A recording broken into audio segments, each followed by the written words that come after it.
Students, welcome two equations IAS. आज हम discuss करेंगे सीबीआई सीबीसी में क्या डिफरेंस है। तो हुआ क्या, 1962 से स्टार्ट करते हैं। 1962 में के संथनम कमेटी बनी थी। कई बार एग्जाम में भी आया है कि किस कमेटी की रिकमेंडेशन में सीबीसी बना है या सीबीआई बना है। तो दोनों के दोनों के संथनम कमेटी जो है उसके रिकमेंडेशन में ही फॉर्म हुए हैं। के संथनम कमेटी की रिकमेंडेशन क्या थी? के संथनम कमेटी एक तो करप्शन की बात कर रहा था कि करप्शन को रोकने के लिए, जो गवर्नमेंट ऑफिसर्स में करप्शन होता है उसको रोकने की बात कर रहे थे।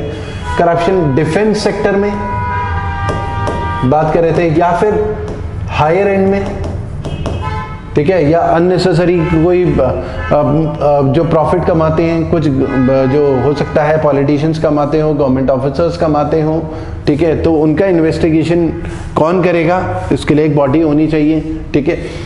उसके अलावा नज़र भी रखना जरूरी है गवर्नमेंट ऑफिसर्स में ज़्यादा इफेक्टिव और एफिशिएंट तरीके से काम हो।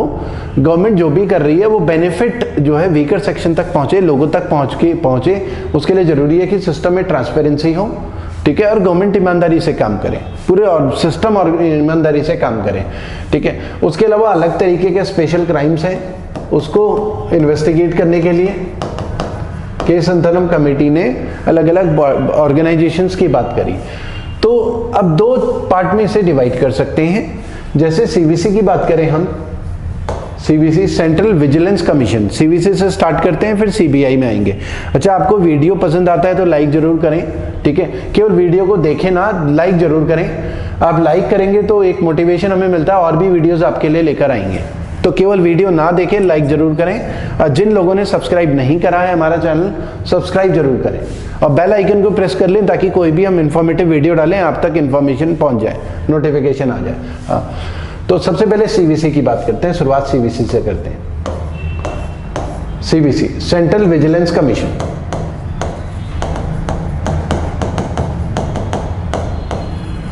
विजिलेंस कमीशन,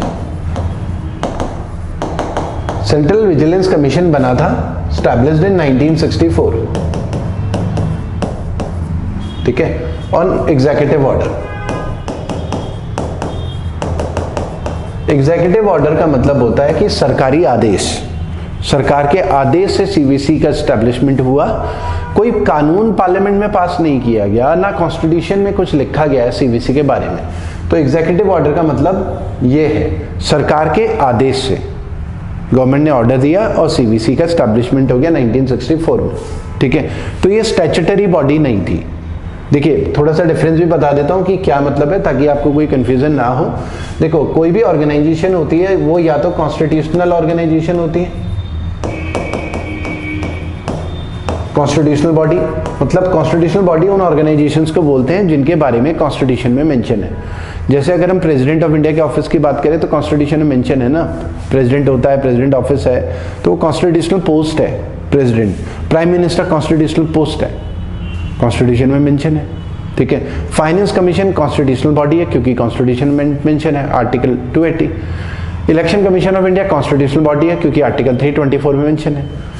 फिर होती है non constitutional body, non constitutional body जिनके बारे में कॉन्स्टिट्यूशन में मेंशन नहीं है, ठीक है। नॉन कॉन्स्टिट्यूशनल बॉडी में दो आते हैं, या तो हम बोलेंगे स्टैट्यूटरी और या फिर हम बोलेंगे by executive order, executive order, या इसको कैबिनेट रेजोल्यूशन भी बोलते हैं, ठीक है। अलग अलग टर्मिनोलॉजी यूज होती है, कैबिनेट रेजोल्यूशन भी बोलते हैं, ठीक है। हाँ, तो ये नॉन कॉन्स्टिट्यूशनल। स्टैट्यूटरी का मतलब है पार्लियामेंट में कानून पास हुआ, पार्लियामेंट में कानून पास होने के बाद वो बॉडी बनी है, कॉन्स्टिट्यूशन में मेंशन नहीं थे, पार्लियामेंट में कानून पास हुआ। जैसे रिजर्व बैंक ऑफ इंडिया है, आरबीआई, कॉन्स्टिट्यूशन में आरबीआई के बारे में नहीं है, आरबीआई बना है आरबीआई एक्ट 1934 से, तो आरबीआई एक स्टैट्यूटरी बॉडी है। SEBI, securities and exchange board of India, constitution में सेबी के बारे में मेंशन नहीं है, सेबी बना है 1992 का एक्ट है। हालांकि सेबी स्टैब्लिश 1988 में हुआ था एग्जीक्यूटिव ऑर्डर से, लेकिन कानून पार्लियामेंट में पास हुआ 1992, तो वो स्टैट्यूटरी बॉडी है, ठीक है। तो जिसके लिए पार्लियामेंट में या विधानसभा में कानून पास होते हैं उन्हें स्टैट्यूटरी बॉडी बोलते हैं, और जो कि एग्जीक्यूटिव ऑर्डर सरकार के आदेश से बनते हैं, पार्लियामेंट में कानून पास करने की जरूरत नहीं है, कॉन्स्टिट्यूशन में मेंशन नहीं है, उन्हें बोलते हैं थ्रू एग्जीक्यूटिव ऑर्डर या थ्रू कैबिनेट रेजोल्यूशन। इसका एग्जांपल हम नीति आयोग बोल सकते हैं। एग्जाम में ये भी आता है कि कौन से एग्जीक्यूटिव ऑर्डर से बना है, तो नीति आयोग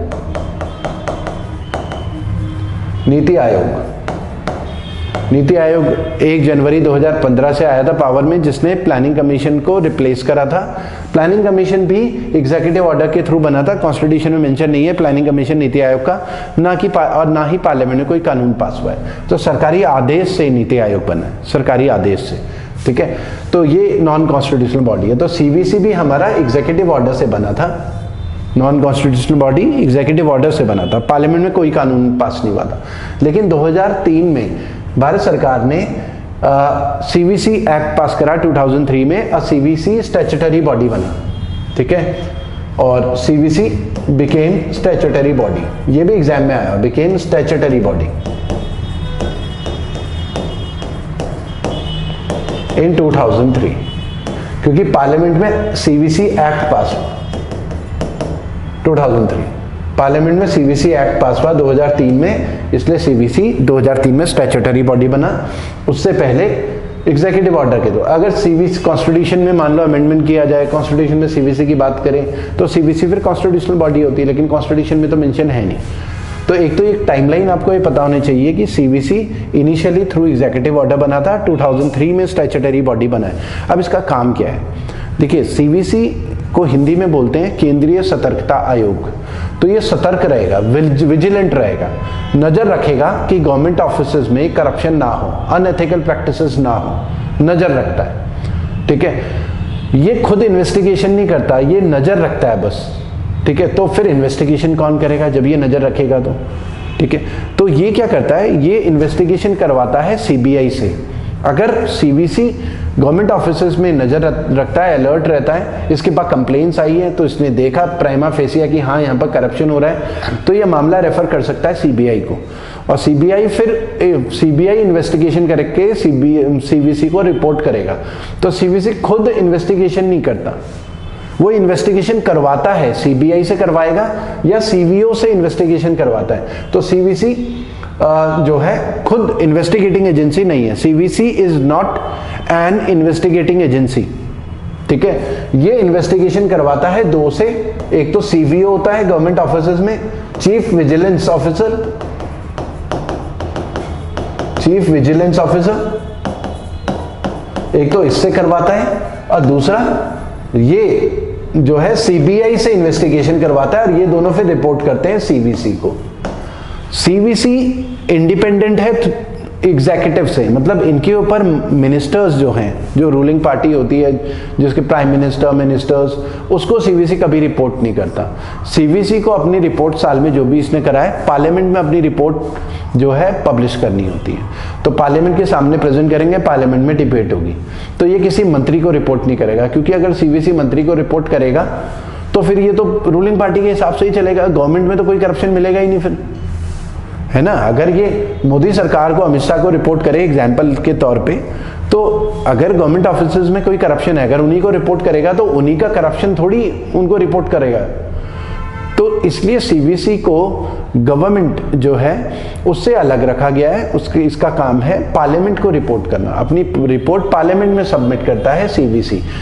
तो ये आपको ध्यान रखना है, सीवीसी खुद इन्वेस्टिगेशन नहीं करता, इन्वेस्टिगेशन सीवीओ से करवाता है या सीबीआई से करवाता है।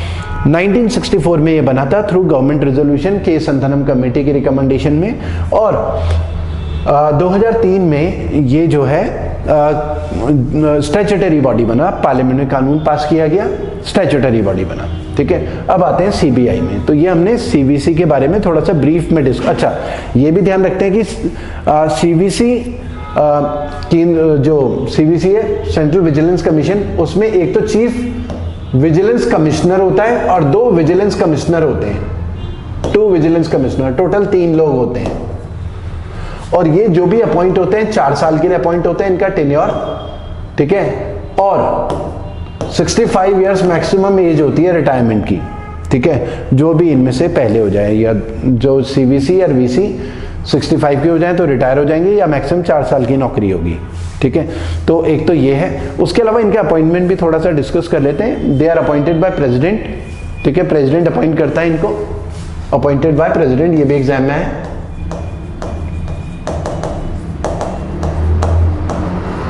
और कौन सीवीसी या वीसी बनेगा वो कमेटी कौन डिस्कस करता है, वो प्राइम मिनिस्टर। एक टीम है, कमेटी है 3 लोगों की, प्राइम मिनिस्टर, होम मिनिस्टर और leader of opposition Lok Sabha. Lok Sabha में जो भी लीडर, मतलब ये नॉन बीजेपी हो गए, ये दोनों बीजेपी के हो गए अगर हम प्रेजेंट के कंटेक्स्ट में बात करें 2023 के उसमें, ठीक है।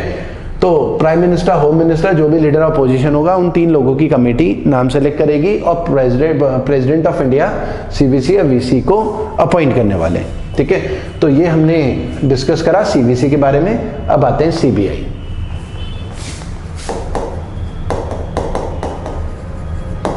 Central bureau of investigation. Central bureau of investigation, CBI. CBI देखिए, सीबीआई 19 के संथनम कमेटी की रिकमेंडेशन में ही स्टैब्लिश हुआ 1963 में। 1963 में स्टैब्लिश हुआ और ये जो है non constitutional, non statutory body, मतलब पार्लियामेंट ना तो कॉन्स्टिट्यूशन में मेंशन है सीबीआई के बारे में और ना कोई कानून पास हो रखा है। इसकी पावर जो है, इट ड्रॉज इट्स पावर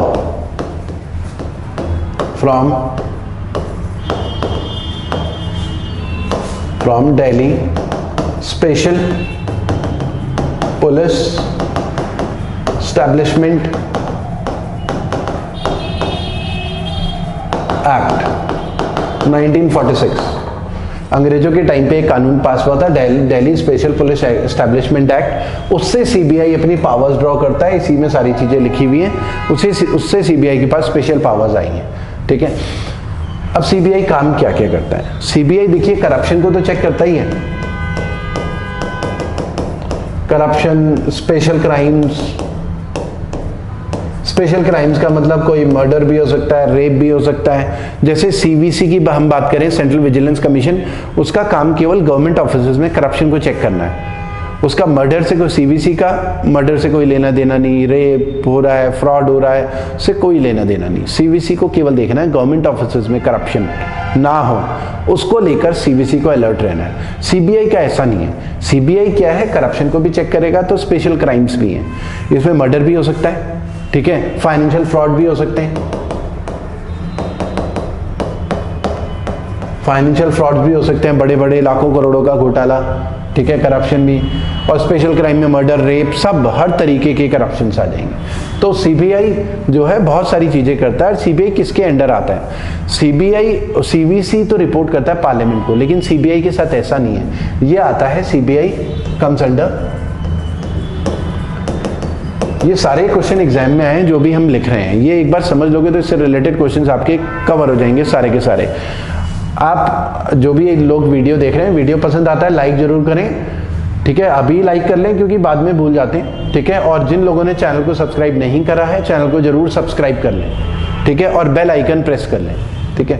तो under ministry of personal pension and public grievances,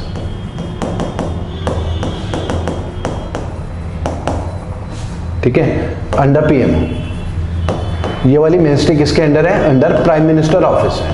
तो इसका मतलब सीबीआई किसको रिपोर्ट करता है? सीबीआई किसको रिपोर्ट करेगा? प्राइम मिनिस्टर ऑफ इंडिया, एक तरीके से, ठीक है। तो इसीलिए सीबीआई क्योंकि एग्जीक्यूटिव से अलग नहीं है, सीवीसी एग्जीक्यूटिव से अलग है, वो पार्लियामेंट को रिपोर्ट करता है, प्राइम मिनिस्टर को रिपोर्ट नहीं करता सीवीसी, लेकिन सीबीआई प्राइम मिनिस्टर को रिपोर्ट करेगा। तो इसीलिए सीबीआई के ऊपर आरोप लगेंगे कि वो मोदी के हिसाब से, अमित शाह के हिसाब से, जो प्रेजेंट में 2023 की हम बात करें तो उनके हिसाब से काम कर रहा है सीबीआई, नॉन जो बीजेपी जो स्टेट्स हैं केवल उनको टारगेट कर रहा है, ये एलिगेशंस अपोजिशन वाले लगा रहे हैं, ठीक है। और ये under ministry of personal pension and public grievances. अब सीबीआई में ना अलग अलग जो है विंग्स होती हैं, डिविजन्स होते हैं, जैसे एंटी करप्शन विंग है, इकोनॉमिक ऑफेंस विंग है, तो स्पेशल क्राइम्स के लिए अलग से विंग है, ठीक है, फॉरेंसिक साइंस लेबोरेटरी है सीबीआई में, मतलब बहुत सारी अलग अलग लेबोरेटरी हैं, डायरेक्टोरेट ऑफ प्रोसिक्यूशन है, तो सीबीआई में अलग अलग बहुत सारे डिविजन्स हैं, ठीक है, और वो सारे के सारे काम कर रहे होते हैं, ठीक है। तो अब सीबीआई में केसेस कौन से जाएंगे, उसका प्रोसेस क्या है, देखिए 3 तरीके से सीबीआई के पास केसेस जा सकते हैं, मोटा मोटा 3 तरीके, ठीक है। 3 तरीके ये हैं कि पहला, किसी स्टेट में कोई भी क्राइम होता है, उत्तराखंड में, राजस्थान में क्राइम होता है, तो क्राइम जो होता है लॉ एंड ऑर्डर वाली सिचुएशन होती है, और law and order state issue है, तो उस स्टेट की पुलिस इन्वेस्टिगेट करती है। सीबीआई तो सेंटर के अंडर है, तो सीबीआई पिक्चर में कहां से आया, ठीक है। सीबीआई पिक्चर में इस तरीके से आता है, मान लो कि स्टेट पुलिस इन्वेस्टिगेट कर रही है मैटर, लेकिन कुछ लोग जो हैं हड़ताल कर रहे हैं, प्रोटेस्ट कर रहे हैं कि नहीं, इसकी इन्वेस्टिगेशन तो सीबीआई ही करेगी, हमें पुलिस पे भरोसा नहीं है। तो कई बार चीफ मिनिस्टर जो है रिकमेंडेशन लिखता है, सेंटर को लेटर लिखता है कि हाँ, इसकी जो इन्वेस्टिगेशन है सीबीआई करे। तो एक तो रिकमेंडेशन बाय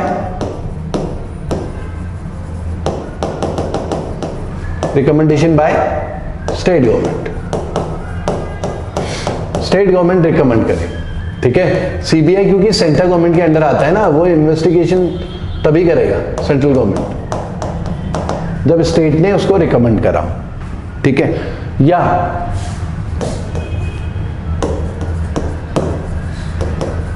सीओ मोटो, या फिर सीओ मोटो का मतलब है कि सीबीआई ने मामला खुद अपने हाथ में ले लिया, सेंट्रल गवर्नमेंट की डायरेक्शन से, समझ लो स्टेट ने रिकमेंड नहीं करा और खुद ही मामला अपने हाथ में ले लिया, ठीक है। उससे लेकिन इसमें प्रॉब्लम क्या होती है, यहां पर बाईपास कर रहे हैं ना स्टेट को, एक तरीके से bypassing states, state government recommend नहीं करी, लेकिन सेंट्रल गवर्नमेंट तब भी सीबीआई इन्वेस्टिगेशन करवा रही है। तो इससे ना क्लैशेस हो सकते हैं स्टेट गवर्नमेंट और सेंट्रल गवर्नमेंट के बीच में। ज्यादातर ऐसा तब हो सकता है जब सेंटर और स्टेट में अलग अलग रूलिंग पार्टी हो, सेंटर में बीजेपी, स्टेट में कांग्रेस, या सेंटर में कांग्रेस, स्टेट में बीजेपी। तो क्लैशेस हो सकते हैं कि आप कैसे सीबीआई इन्वेस्टिगेशन का ऑर्डर दे सकते हैं, क्योंकि हमने तो रिकमेंड करा ही नहीं, ये तो फेडरल स्ट्रक्चर के ऊपर अटैक है, ठीक है। तो ये सब हो सकता है, ठीक है। तो स्टेट गवर्नमेंट को बाईपास करके सेंट्रल गवर्नमेंट खुद से सीबीआई के पास, सीबीआई को लगता है इस मामले की जांच करनी चाहिए, तो सीबीआई मामले की जांच कर लेता है। तीसरा, कई बार सिचुएशन ऐसी बनती है कि जो इन्वेस्टिगेशन है, करप्शन है या कोई भी स्पेशल क्राइम है, और स्टेट पुलिस जो है एलिगेशन लगते हैं, स्टेट पुलिस ठीक से मामला इन्वेस्टिगेट नहीं कर रही है, और सेंट्रल गवर्नमेंट भी सेंट्रल गवर्नमेंट भी नहीं चाहती कि स्टेट गवर्नमेंट के साथ क्लैशेस हों, तो सेंट्रल गवर्नमेंट भी खुद से सीबीआई इन्वेस्टिगेशन का ऑर्डर नहीं कर रही है। तो फिर ऐसे केस में कई बार जो अलग अलग पार्टी हैं, जो उससे रिलेटेड पार्टी हैं, किसी भी क्राइम से रिलेटेड, ठीक है, वो क्या करते हैं, वो हाई कोर्ट या सुप्रीम कोर्ट जाते हैं, ठीक है, पिटीशन फाइल करते हैं कि मामले की जांच ना सीबीआई करे, स्टेट पुलिस ना करे। तो by order of High Court and Supreme Court. तो कई बार सीबीआई जांच कब होती है, जब हाई कोर्ट ऑर्डर करे, आदेश दे, हाई कोर्ट ने आदेश दिया कि भाई इस मामले की तो सीबीआई जांच होनी चाहिए, मतलब ना तो स्टेट ने रिकमेंड करा, स्टेट गवर्नमेंट ने, ना सेंट्रल गवर्नमेंट ने सीओ मोटो बोला, कोर्ट ने बोल दिया कि इस मामले की सीबीआई जांच होनी चाहिए, तब सीबीआई इस मामले की जांच शुरू कर देता है, ठीक है। एक एग्जांपल लेते हैं ज्यादा बेटर तरीके से चीजों को समझने के लिए। जैसे सुशांत सिंह राजपूत वाला आपको केस पता होगा, Bollywood actor Sushant Singh Rajput suicide case, ये कहां हुआ था, मुंबई में। तो अब डिमांड होने लगी कि सीबीआई जांच होनी चाहिए, लेकिन मामले की जांच कर कौन रहा था, महाराष्ट्र पुलिस, मुंबई पुलिस, वो मामले की जांच कर रहे थे। सीबीआई तो सेंट्रल गवर्नमेंट के अंडर आती है, सीबीआई जांच होनी चाहिए, अलग अलग लोग डिमांड कर रहे थे, ठीक है। अब सीबीआई जांच तो तब होगी ना जब स्टेट गवर्नमेंट रिकमेंड करे। तो उस समय वहां पर कांग्रेस एनसीपी और शिवसेना की कंबाइंड मिलीजुली सरकार थी, और बीजेपी अपोजिशन थी। तो उन्होंने सेंटर में मोदी सरकार को नहीं लिखा, रिकमेंड नहीं करा, तो सीबीआई जांच कहां से होगी, नहीं हो पाएगी, ठीक है। तो वो लिख ही नहीं रहे थे, रिकमेंड कर ही नहीं रहे थे कि भाई सीबीआई जांच होनी चाहिए सुशांत सिंह राजपूत की। लेकिन अब इसमें ट्विस्ट क्या हुआ, क्योंकि क्राइम कहाँ हुआ है, महाराष्ट्र में, मतलब मुंबई में। सुशांत सिंह राजपूत कहाँ को बिलोंग करते हैं, बिहार को। अब ये तो लिख नहीं रहे सीबीआई इन्वेस्टिगेशन के लिए, लेकिन सुशांत सिंह राजपूत के फादर ने बिहार में वहाँ पर एफआईआर लॉन्च करवाई कि मेरे बेटे का मर्डर हुआ है, ठीक है। एफआईआर लॉन्च कराई, वहाँ पर एफआईआर लॉन्च करी गई और बिहार सरकार ने जो है सेंट्रल गवर्नमेंट को लेटर लिखा कि इस मामले की सीबीआई जांच होनी चाहिए। बिहार सरकार ने लिखा, ठीक है। उस समय जनता दल यूनाइटेड का बीजेपी के साथ अच्छा संबंध अच्छे थे, रिलेशंस अच्छे थे, तो इसलिए वो जो है इनके अगेंस्ट हो गए जो महाराष्ट्र में रूल कर रहे थे उस समय। बीजेपी के साथ रिलेशन अच्छे थे, तो इसलिए उन्होंने रिकमेंड करा मोदी सरकार को कि भाई सीबीआई जांच होनी चाहिए सुशांत सिंह राजपूत के सुसाइड से रिलेटेड। और फिर सीबीआई ने जांच अपने हाथ में ले ली थी सुशांत सिंह राजपूत के मर्डर से रिलेटेड। हालांकि काफ़ी टाइम के बाद, बीच में कई दिन निकल गए थे, उसके बाद सीबीआई के पास गया मामला। और फिर उस समय क्या हुआ कि महाराष्ट्र सरकार सेंट्रल गवर्नमेंट के इस फैसले के खिलाफ कि सीबीआई जांच क्यों कराई गई, इस फैसले के खिलाफ सुप्रीम कोर्ट चली गई कि सीबीआई जांच नहीं हो सकती, वो कॉन्स्टिट्यूशनली, मतलब वो इलीगल है, वो इलीगल है, ठीक है। कि बिहार के पास पावर ही नहीं है सीबीआई की रिकमेंडेशन के लिए सेंटर को लिखे, क्योंकि क्राइम तो महाराष्ट्र में हुआ है। तो सुप्रीम कोर्ट ने जो है इस केस में इनकी दलील खारिज करी और बोला बिहार के पास एफआईआर दर्ज करने की पावर है, क्योंकि सुशांत सिंह राजपूत का घर बिहार में है, उसके फादर बिहार में हैं, तो बिहार में पुलिस स्टेशन में एफआईआर लॉन्च की जा सकती है। और क्योंकि बिहार की सरकार ने सेंटर को सीबीआई रिकमेंडेशन के लिए लिखा है, तो सीबीआई के पास पावर्स हैं कि वो सीबीआई जांच करा सकती है। तो सीबीआई जांच को लेकर भी बहुत क्लैशेस होते हैं सेंटर स्टेट के बीच में, ठीक है। बहुत पॉलिटिक्स भी होती है कई बार, ठीक है। तो आज के वीडियो में इतना ही करते हैं, ठीक है। आपको वीडियो पसंद आए तो लाइक जरूर करें और हमारे चैनल को सब्सक्राइब जरूर करें। Thank you students.